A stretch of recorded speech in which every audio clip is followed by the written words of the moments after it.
Сайн байцгаана уу? Та бүхэндээ энэ өдрийн мэндийг хүргэе. 365 өдөр гайхамшигтай хамт подкастын маань 108 дахь дугаар эхлэхэд бэлэн боллоо. Та бүхний итгэл танд Панда байна. The goal of life is to make your heartbeat match the beat of the universe. To match your nature with nature. Joseph Campbell. За өнөөдрийн маань персептийг хэлсэн хүний талаар хэдүүлээ эхлээ сонирхоод үзье. Тэрээр Joseph Campbell 1904-өөс 1987 оны хооронд амьдарч байсан уран зохиол, кино урлаг, гүн ухааны салбарт асар том өөрчлөлт авчирсан Америкийн нэрт миф судлаач буюу үлгэр домог судлаач, зохиолч багш хүн байжээ.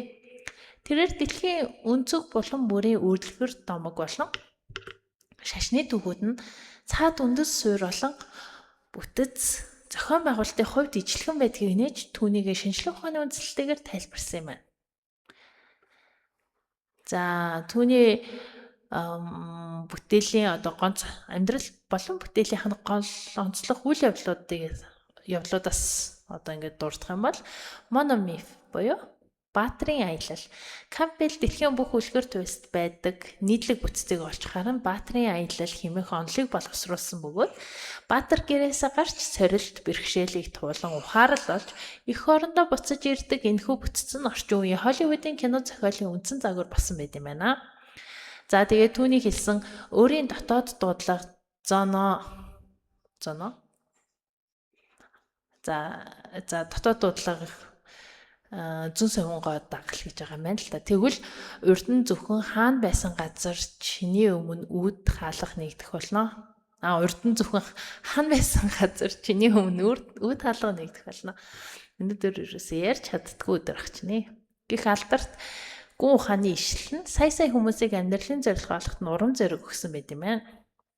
Тэрээр Нью-Йорк дахь тус Сарж Лоренс коллежид уран зохиолын профессороор 38 жил багшилж оюутнуудад домог судлалын гайхамшигыг зааж өгчээ.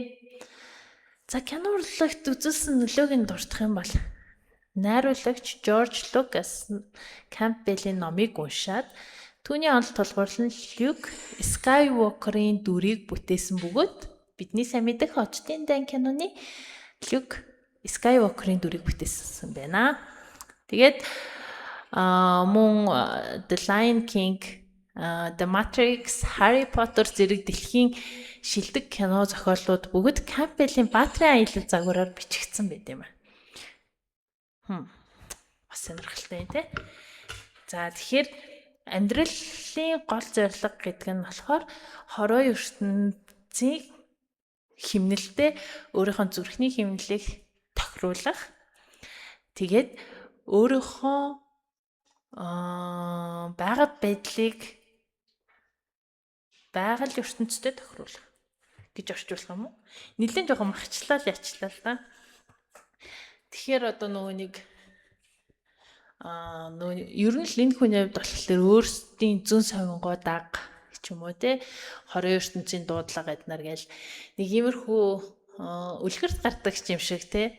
Гэтэл яг үнэндээ бид нарын амьдралч гэсэйг энэ үлгэрт гарч байгаа Баатрын аялал хэмээхийн зүйлтэй ерөнхийдөө олон айлхан ойролцоо байдаг юм шиг бас санагддээ миний хувьд. За наад захын жишээгээр өглөө хэдүүлээ гэрээсээ гарахдаа ажилдаа явахдаа ингээл бас яг нэгэн хэвийн амьдрал юм шиг хэрнээ өдөр болгон тодорхой хэмжээгээр янз янзын зүйлтэй тулгардаг. Тэгээд тэр тулгарснараа бас тодорхой хэмжээний зүйлсийг мэдэж аваад тэгээ гэртээ буцаж ирдэ штэ тий. Яг л тэр шиг ингээ амьдрал ч гэсэн хэрвээ ярих юм бол богинохоо хэмжээний үлгэр домог өгүүлж болохоор байдаг. Тийм ч учраас ер нь миний хувьд болохоор ингээ нөгөө хүүхэд байхдаа үздэг байсан хүүхэлдэг кино ч юм уу тиймэрхүү зүйлсийг бол амьдралаас нэг тийм хол зээл гэж бол хийж боддог байсан. Тодорхой хэмжээний тэднараас ч гэсэн ингээд үзээд сурч авах, ойлгож авах зүйлсүүд зөндөө их байдаг. Тэгээд одоо яг ингээд багтаа ингээд үздэг байсан хүүхэлдэг кинонуудаа ингээд арай нэг том болоо те арай илүү амьдралыг үзээд олон зүйлийг ингээ харж үзээд ясныхаа дараа ингээд харахаа эн чинь ийм утга учиртай байсан юм байна гэдэг ч юм уу те тиймэрхүү зүйлсийг бол амар их ойлгодог. Тийм болохоор өнөөдрийнхөө дугаараар хэдүүлээ. Яг вэ гэхээр яг цэвэр миний сонирхол ээж магадгүй. Гэхдээ та бүхэнд ингээ хүүхэд байхдаа үзчихсэн нэг хүүхэлдэйн киногаа яг юу гэдэг ганцаараа үздэг юм аа гэхэд гэрийнхэнтэйгээ тий эсвэл өөрийнхөө хүүхэдтэй хамт ингээ суугаад ерөөс ингээд нэг анхаарлаа өөр зүйл хандуулахгүйгээр тэрнийхэн дотор ороод нэг үзээрэй.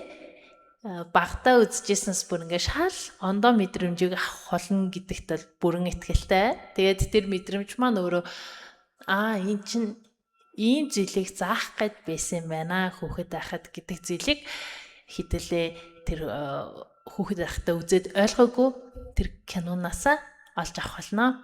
За тэгээд дор коммент хэсэгт ямар хүүхэлдэйн кино үзсэн талаараа бичээрэй. Тэгээд тэр хүүхэлдэйн киногоо үзээд яг юу бодсон, ямар сэтгэл төрсөн талаараа бичих юм бол за тэгээд тэрнийхэн талаар хэдүүлээ гоё ингээд яриа өрнүүлээд ингээд бас яаж болно шүү дээ тий. За тэгээд энэ хүртэл хамт байсан та бүхэндээ баярлалаа. Өнөөдрийнхэн дугаарыг энэ хүргээд өндөрлөө. 365 хоногийн турш чамтай хамт байх чиний итгэл таанд панда.